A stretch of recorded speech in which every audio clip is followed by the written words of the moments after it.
Who is this Xenu character that gets mentioned when people talk about Scientology? And do Scientologists worship Xenu?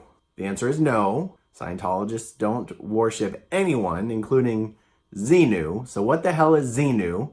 And why do people think Scientologists worship this Xenu? I will try to explain.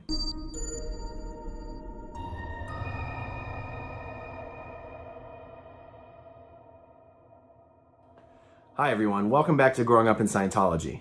I think I know where this misunderstanding comes from, and I think it has to do with the word overlord. And the fact that in the writings where L. Ron Hubbard first talks about this Xenu figure, I believe he refers to Xenu as a galactic overlord. So I'm kind of starting with an assumption that people watching this know what the hell I'm talking about when I say Xenu in the first place. And the truth is, thanks to South Park, most people who have heard about Scientology have heard about this Xenu figure and this Xenu character. And many of them think that Xenu is a godlike figure in Scientology and that Scientologists worship Xenu. The fact is, most Scientologists have never even heard of this Xenu character because in Scientology, you don't learn about these alleged secrets to the universe until OT3. And again, as I do these little videos, I assume that if you're watching these videos, you already know what that means. So let me not make that assumption and give a very brief explanation. And as with many things in Scientology, it's very hard to explain small parts of it without having to in turn explain the very large parts of it. And I don't really want to have to explain all about the OT levels for this little story. I don't really want to have to explain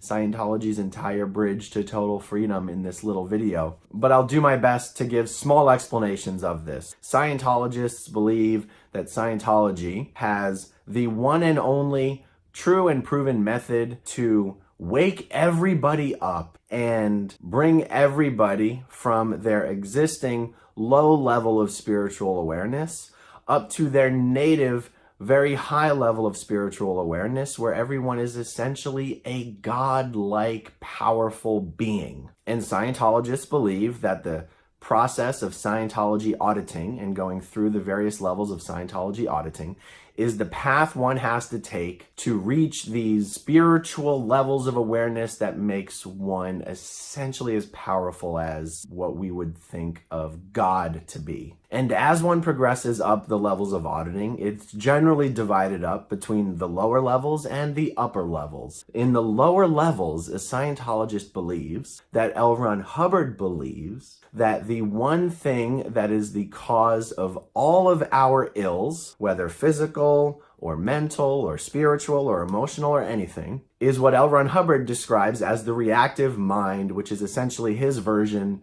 of the subconscious mind. When you finish the lower bridge, the lower levels of Scientology, you believe that you have once and for all gotten rid of your reactive mind, and now you have reached something like an optimum state of being. However, you have not yet realized your godlike potential. And I might be explaining this in a somewhat oversimplified manner, but I think most people would agree that this is a fair way of describing it. What L. Ron Hubbard has said is that in order to reach your true godlike native state potential, you have to do the OT levels, the operating thetan levels. And thetan is Scientology's word for us as spiritual beings. And operating thetan is this phrase that essentially means that you as a spiritual being are operating at a level commensurate with your native abilities. And there's so many other videos on this subject. I'm just not going to try to rehash it all right here because that's not the point of this video. I'm only briefly trying to describe the OT levels and the upper bridge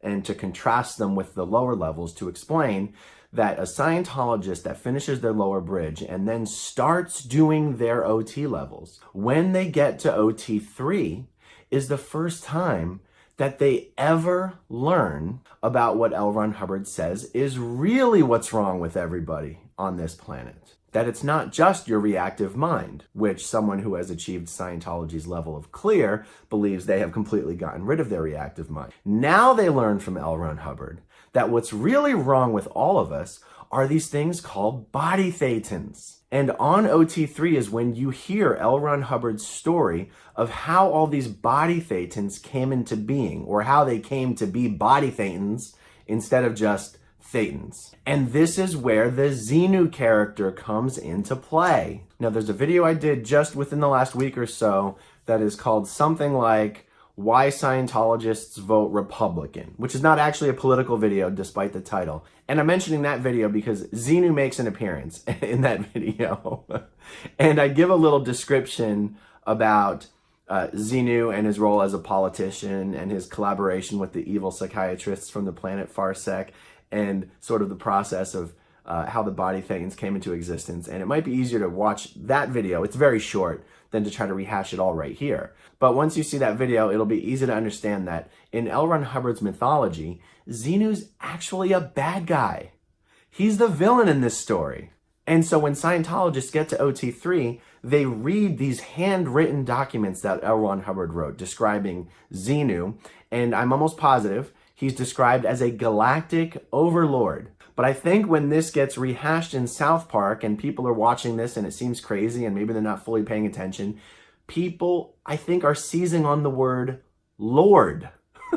I swear to God, I think that's what's happening. Because there's no information out there in the public realm that would very easily explain why people have this misunderstanding about Scientologists worshiping Xenu. Even in L. Ron Hubbard's mythology, Xenu is not a god. He's not a godlike figure. Not to Scientologists, not to other races and other solar systems, not to other alien civilizations. He's a politician, actually.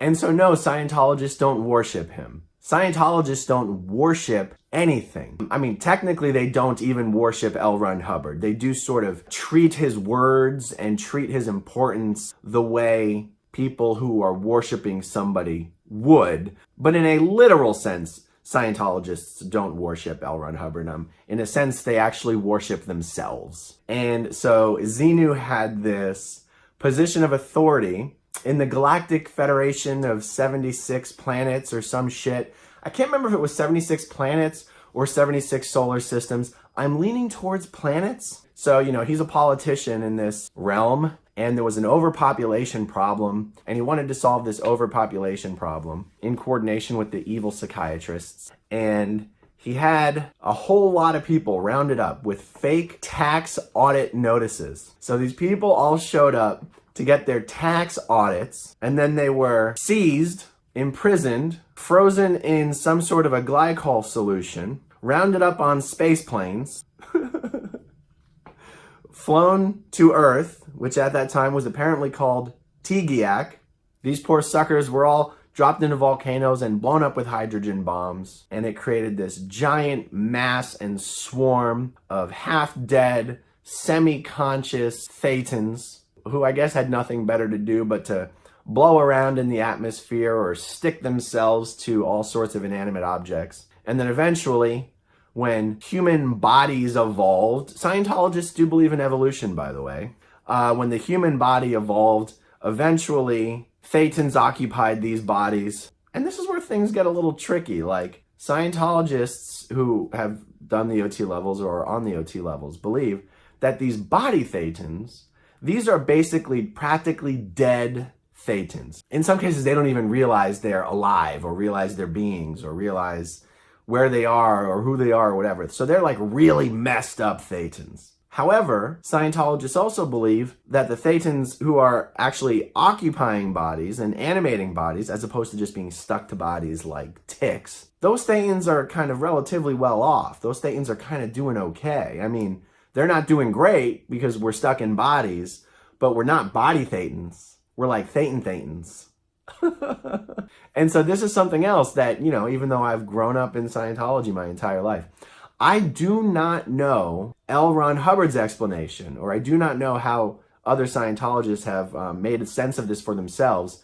What is the difference, historically, between the thetans who are conscious enough or aware enough to occupy and animate and be the main animator of a body, and the body thetans who are so screwed up that they're just parasitic thetans who attach themselves to things and attach themselves to bodies. I don't know how Scientologists or how L. Ron Hubbard explains that one. All right, so that's who Xenu is. He's the villain who, through his evil destruction of people to control the population, has created this problem here on Earth and is a main part of the reason why we're all so screwed up. So there you have it. Scientologists don't worship Xenu. They just worship themselves and the almighty dollar. Pretty much. Well, that's all I got on this for now. Thank you for watching, everyone, and I'll see you guys soon. Bye. Okay, if you want to see my rock and roll songs, click right on this guitar. And if you want to see a different one of my videos,